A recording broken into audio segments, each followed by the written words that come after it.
Hey guys, welcome to another wonderful, exciting, and informative episode of Building a Brand with Jeremy Patton. Now, in today's episode, we are going to go over the important topic of brainstorming. More specifically, we're going to discuss what exactly brainstorming is, a little bit of history behind brainstorming, some of the key standard guidelines of brainstorming, and then last but not least, I'm going to give you some of my suggestions on how to apply brainstorming to your newly found business idea. So without further ado, let's dive right in. What exactly is brainstorming? According to Webster's dictionary, brainstorming is a problem-solving technique where multiple individuals come together to generate random ideas to solve a particular problem or to attain a specific goal. Brainstorming was originally coined back in the 1930s by a businessman named Alex Osborne. Now, Alex Osborne's business was struggling in productivity, and so he came up with this new concept to try to increase productivity. He implemented it into his company, and the results were through the roof. So much so, a few years later, he had the brainstorming idea and concept documented and published into a book. Ever since then, brainstorming has been implemented and adopted by businesses and schools around the world. So in this book that Alex Osborne had published, he outlined 4 particular guidelines of the brainstorming process. The first of these guidelines is quantity over quality. The reason behind this is to encourage the more ideas. The more ideas that you have on the table, the better. You can always narrow down ideas and eliminate ideas that don't work. But if you limit yourself to the number of ideas that you generate, then you also limit the actions that you could take and some of the possible outcomes that you could have as well. So again, quantity over quality. The second guideline behind the brainstorming process is to welcome all ideas. Any individuals that are involved with this brainstorming session, you want to encourage them to participate, and you want to welcome any and every idea that they have. No matter how unorthodox, no matter how outside the box these ideas are, these ideas could possibly seem crazy. You want to encourage these ideas because you don't want to limit yourself to a specific guideline. You don't want to limit yourself to only ideas that are, frequently thought of. You want to open up the possible actions that you could take. You want to open up the possible outcomes that could be had. Sometimes the best ideas are the ideas that are outside the box. So you want to welcome all ideas. The third guideline behind the brainstorming process is to refrain from criticizing individuals or ideas that are generated during this brainstorming process. The reason for this particular guideline, it goes back to the second guideline. If you start criticizing ideas or individuals that are involved with the brainstorming process, then you will start to discourage those individuals from participating. And from there, you could also limit some of the ideas that are generated. And you don't want to do that because, again, that will limit the possible actions that you could take as well as the possible outcomes that can come from the idea of these particular individuals that were discouraged from from participating. So you want to refrain from criticizing ideas as well as individuals involved in this process. The fourth and last guideline is to combine ideas, to refine ideas, and to improve ideas. So this is the last step in the brainstorming process. You want to gather all the ideas that you guys came up with, and you want to combine them. You want to narrow them down. You want to improve them. And that way you have, at the end of the brainstorming process, you have the best possible ideas and the best possible actions and the best possible outcomes from the brainstorming process. So again, we're looking for quantity over quality. We're looking to encourage all ideas and all members or individuals to participate in this brainstorming process. Then we are looking to make sure that we don't criticize ideas or individuals. And then last but not least, we want to take all the ideas, we want to combine them together, we want to refine them, and we want to improve on those ideas that were generated. Now, when you do so, it's possible that you can combine multiple ideas and you could, come up with a new idea. And so that's why this process is very important. So, generate as many ideas throughout this entire process and come up with the best ideas possible. Now, with those guidelines being said, again, the brainstorming concept was generated in a business realm, and it has been implemented and adopted in businesses around the world.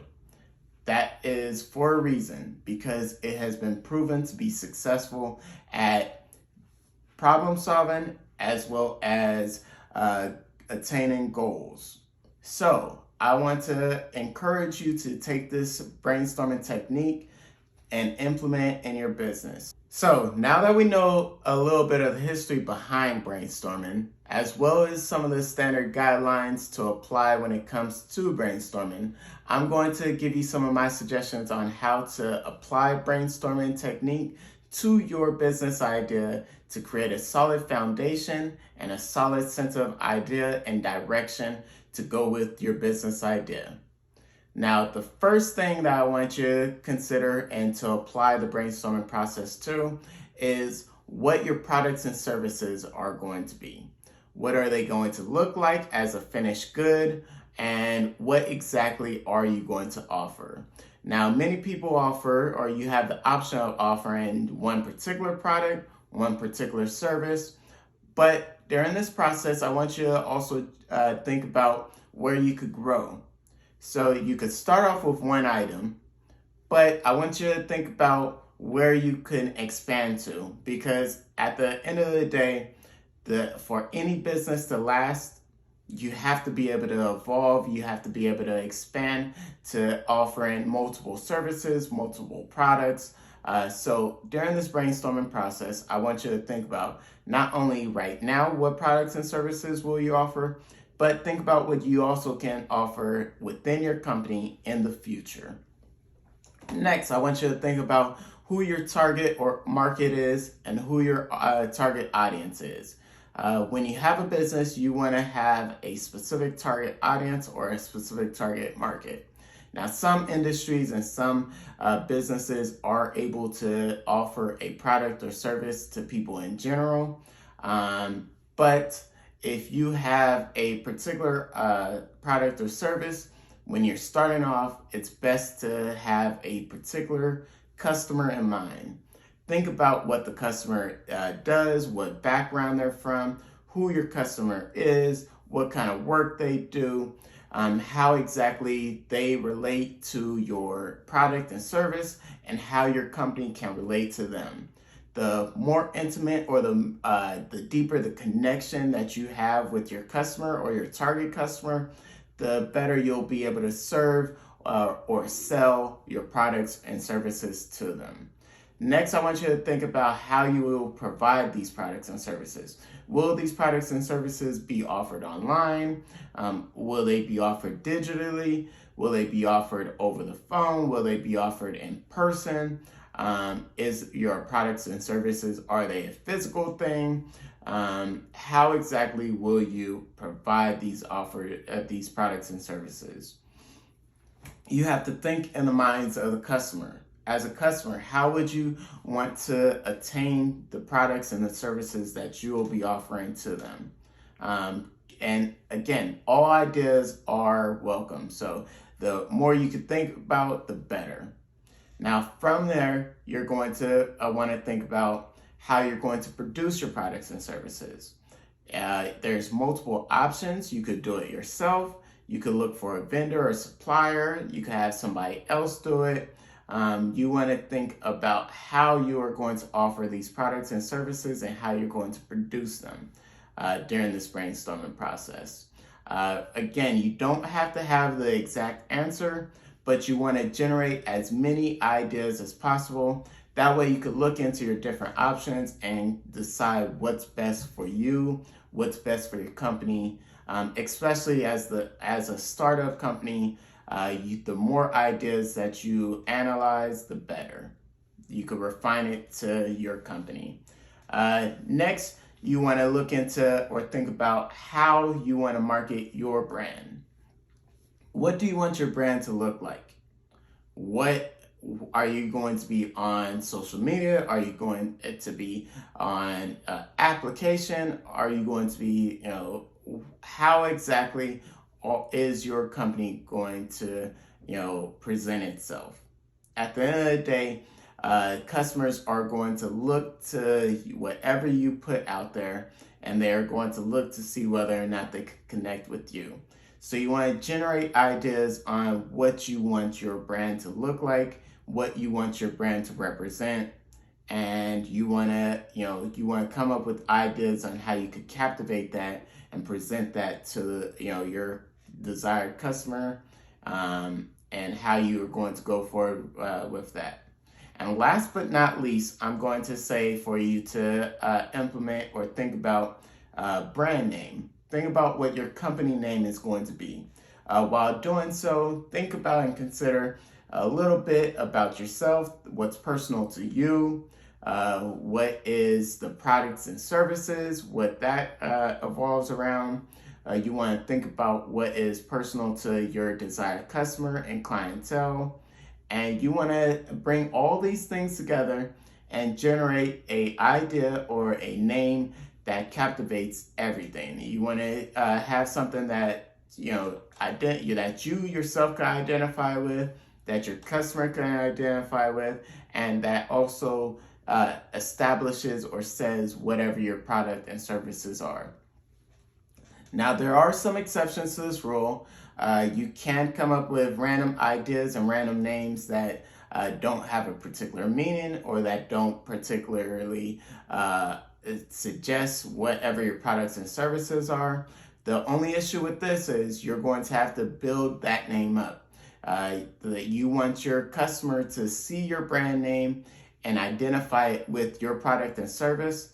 So if you come up with a name that doesn't necessarily say what it is that you offer, you're going to have to build a rapport and build a reputation behind whatever your brand name is. That way, when customers or potential customers see your brand name, they automatically think of whatever it is that you offer. So to recap, we want to consider during this brainstorming process what exactly our product or services are going to be, not only now, but also in the future. We want to consider what our target market is, who our target customer or clientele is going to be. From there, we want to consider how we'll produce our products and services. We want to consider what our finished products and services will look like, what the process that our customers will experience with our finished products and services. Then from there, we want to consider what our brand is going to look like. We want to think of color schemes and how to captivate and how to draw in our potential clients and customers. And then last but not least, we want to consider what our possible brand name is going to be and what represents us and our products and services. So with that being said, this has been another episode of Building a Brand with Jeremy Patton. Just as a heads up, our next episode, we are going to go into how to secure a brand name. So you want to make sure to focus on that part as well during this brainstorming process. That way, when our next video comes out, you could jump right in and hit the ground running and secure your brand name for your future success. Thank you so much for tuning in to this episode of Building a Brand with Jeremy Patton. Please comment, like, and subscribe, as well as share this video because you never know who may need it. Thank you again, and I'll see you guys next time.